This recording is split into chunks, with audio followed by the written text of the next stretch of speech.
My bluntness overshadowed my message, the title of Rudy Giuliani's new 760-word Wall Street Journal piece, though none of those words were, "I'm sorry."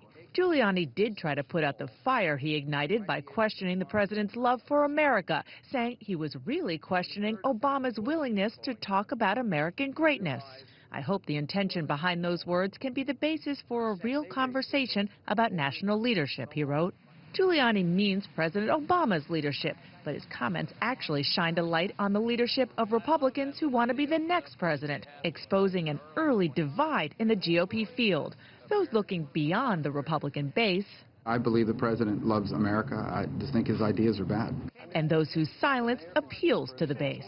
I'm not going to comment on what the president thinks or not. He can speak for himself.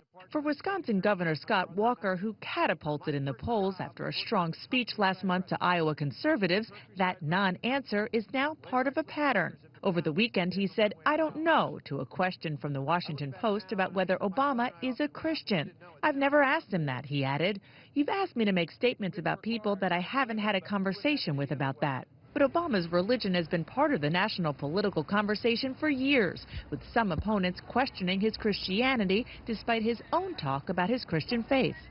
He certainly strengthened me with the power through his Spirit, as I've sought his guidance, not just in my own life, but in the life of our nation.